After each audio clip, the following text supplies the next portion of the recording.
అలాగే అల్లాహ్ యొక్క దాస్యం గురించి, మరి అల్లాహ్ యొక్క దాసుల గురించి అల్లాహ్ సుబ్హానహు వ తఆలా సూర నజ్మ్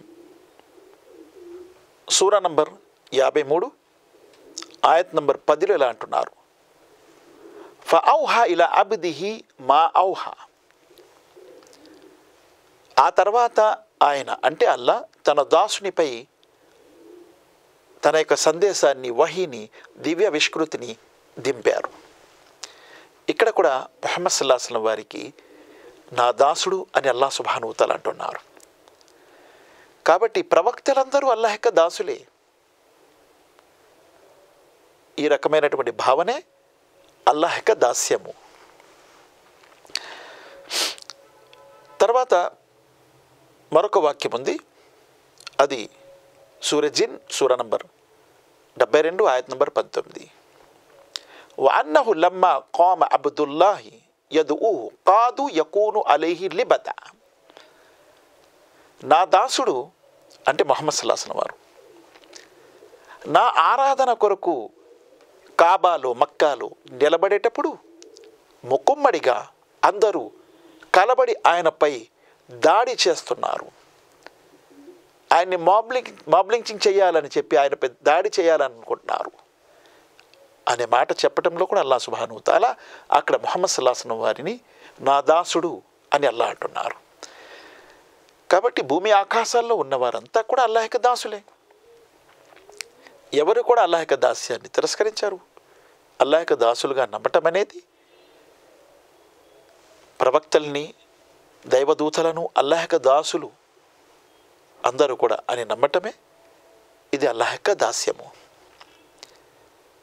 ఎవరైతే వారిని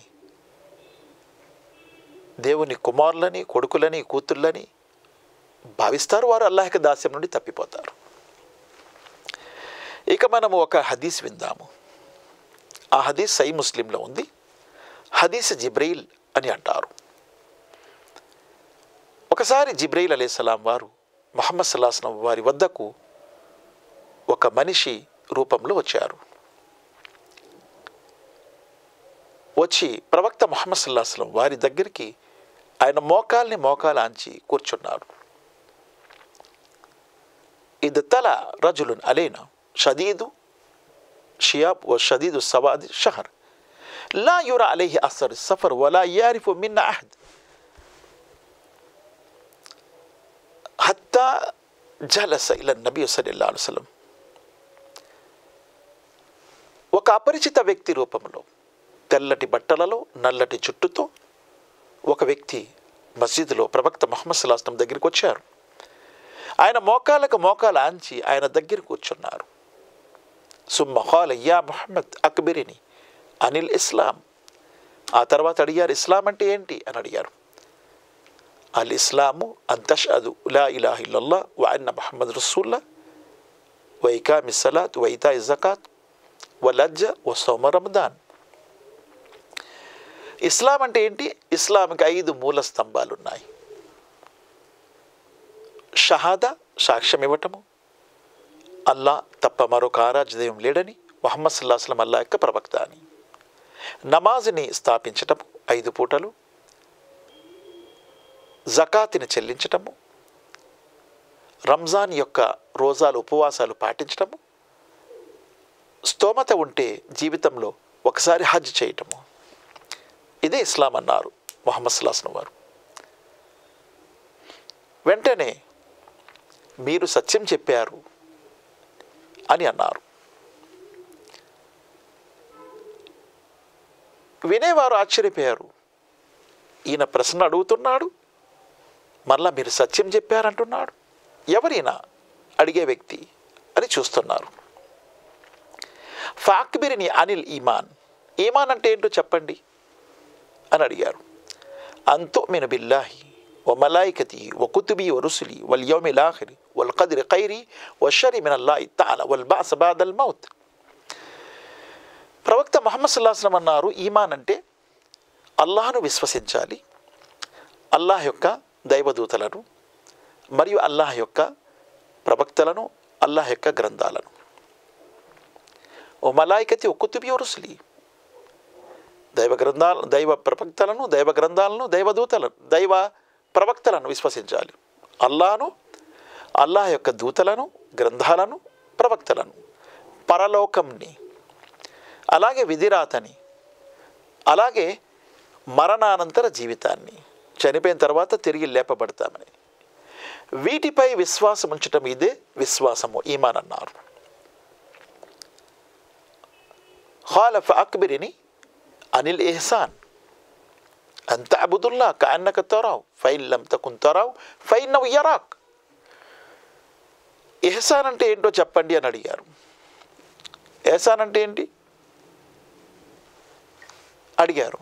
ఇహ్సాన్ అంటే మీరు అల్లాహను అలా ఆరాధించండి, మీరు అల్లాహ్ యొక్క దాస్యం అలా చేయండి, మీరు అల్లాహను చూస్తున్నారు అన్నట్టు.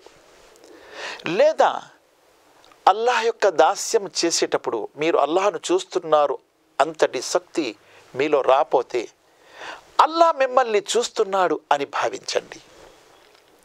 అంత అబుదుల్లా కన్నక తరావు. చూసారా, ఇక్కడ దాస్యం అనేది ఎలా ఉండాలి? దాస్యం అనేది ఎలా ఉండాలంటే మీరు అల్లాహను చూస్తున్నారు అన్నట్లు మీ దాస్యం ఉండాలి. అలా కాకపోతే అల్లాహ్ మిమ్మల్ని చూస్తున్నాడు అన్నట్లు మీ దాస్యం ఉండాలి. దీనిని ఎహసాన్ అన్నారు. అంటే ఇక్కడ అర్థం ఏమిటి? ఏ విషయమైనా మీరు ఏది చేసినా స్వచ్ఛంగా అల్లాహ్ కోసం చేయండి, స్వచ్ఛంగా అల్లాహ్ కోసము. అదే అల్లాహ్ యొక్క దాస్యము. ఇక వేరితరులు ఎవరి కోసం కూడా ఉండకూడదు, కలుషితం అవ్వకూడదు. స్వచ్ఛంగా అల్లాహ్ కోసం చేయడం, ఇదే దాస్యం. తర్వాత ఖయామత్ ఎప్పుడు వస్తుంది అడిగారు ఆయన. అడిగేవారికి తెలిసే, చెప్పేవారికి ఇద్దరికి కూడా తెలియదు అన్నారు. ఇద్దరు సమానమే ఇందులో. కాకపోతే ఖయామత్ యొక్క కొన్ని సూచనలు చెప్పారు. అంతలిదల్ అమతు రబ్బహ వాంతరల్ ఉఫాతల్ ఉరాత ఆలత రియాషాయ్ యతతావలూన ఫిల్ బున్యాన్. ఒక దాసి తన యజమాన్ని కంటుంది. అప్పుడు అనుకోండి మీరు ఖయామత్ వచ్చిందని. నగ్నపు కాళ్ళతో ఉండే వ్యక్తులు, నగ్నపు తలతో ఉండే వ్యక్తులు, అంటే తొడగడానికి బట్టలు లేవు, చెప్పులు లేవు, అటువంటి వ్యక్తులు పెద్ద పెద్ద భవనాలు నిలబెడతారు. ఆ భవనాల గురించి ప్రజలలో చర్చ జరుగుతూ ఉంటుంది. అటువంటి కాలం వస్తే ఖయామత్ దగ్గర వచ్చిందని అనుకోండి అని చెప్పారు. ఆ తర్వాత జిబ్రీల్ వెళ్ళిపోయారు. అడిగేవారు ప్రవక్త సల్లల్లాహు అలైహి వసల్లం అడిగారు, ఓ ప్రవక్త ముహమ్మద్ సల్లల్లాహు అలైహి వసల్లం, ఆయన ఎవరు? ఫైనవ్ జిబ్రీలు యువల్లిముకుం దీనకుం. ఆయన జిబ్రీల్ మీకు ధర్మాన్ని నేర్పించడానికి వచ్చారు. చూసారా, పూర్తి ధర్మం అనేది అల్లాహ్ యొక్క దాస్యమని తెలుస్తుంది. పూర్తి ధర్మం అంతా కూడా అల్లాహ్ యొక్క దాస్యం. ఇక మిగిలిన విషయాలు తర్వాత ఎపిసోడ్లో వింటాము. అల్లాహ్ సుబ్హానహు తాలాతో దువా చేస్తున్నాను, అల్లాహ్ ఖురాన్ మరియు హదీస్ రెండు చదువుతూ వాటిని ఆచరిస్తూ ఆ విషయాల్ని తెలియని వారి వరకు అందించే భాగ్యాన్ని ప్రసాదించుగాక. అల్లాహ్ మేము మా కుటుంబ సభ్యులతో సహా జన్నతుల్ ఫిర్దౌస్లో వెళ్ళే భాగ్యం ప్రసాదించు, జహన్నం నుండి రక్షణ పొందే భాగ్యం ప్రసాదించు.